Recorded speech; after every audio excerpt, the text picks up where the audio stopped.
Hi అండి, ఇంట్లో ముల్లంగి ఉంటే మీరు ఏ రెసిపీ చేస్తారో కామెంట్ చేసేయండి. నేనైతే ఈరోజు ముల్లంగి పకోడా తయారు చేస్తున్నాను. దీనికోసం ముల్లంగిని శుభ్రంగా కడిగి పైన చెక్కు తీసేసి వీడియోలో చూపిస్తున్న విధంగా తురుముకొని ఒక బౌల్లోకి తీసుకోవాలి.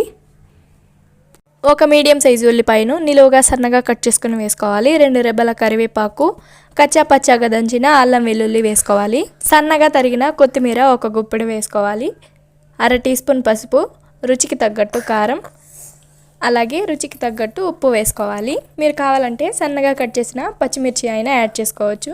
1 టేబుల్ స్పూన్ ధనియాల పొడి, 1/2 టీ స్పూన్ గరం మసాలా, రుచికి తగ్గట్టు ఉప్పు వేసుకోవాలి. 3 టేబుల్ స్పూన్ల కార్న్ఫ్లోర్ వేసుకోవాలి. 1 కప్పు పచ్చిశనగపిండి వేసుకోవాలి. దీంట్లో సీక్రెట్ ఇంగ్రీడియంట్ అండి, దోసపిండి 2 టేబుల్ స్పూన్స్ వేసుకోవాలి. దోసపిండి వేయడం వల్ల స్మూత్గా, క్రంచీగా, ఫ్లఫీగా వస్తాయి పకోడీలు. చేతితో గట్టిగా ప్రెస్ చేస్తూ కలుపుకోవాలి. ఉల్లిపాయలో ముల్లంగిలో ఉన్న నీళ్ళే సరిపోతాయి, నీళ్ళు వేయాల్సిన అవసరం అసలు లేదు.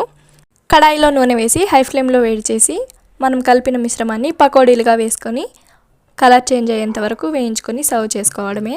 ముల్లంగి తినని వారు కూడా ఈ విధంగా తయారు చేసి పెడితే తినేస్తారు. చూడండి సౌండ్ ఎలా వచ్చిందో. మీరు కూడా ఇదే విధంగా రెసిపీని ట్రై చేసి రెసిపీ మీకు ఎలా వచ్చిందో కామెంట్ చేసేయండి. మీకు ఈ వీడియో నచ్చినట్లయితే ఒక లైక్ చేసి సబ్స్క్రైబ్ చేసేయండి. Thank you for watching.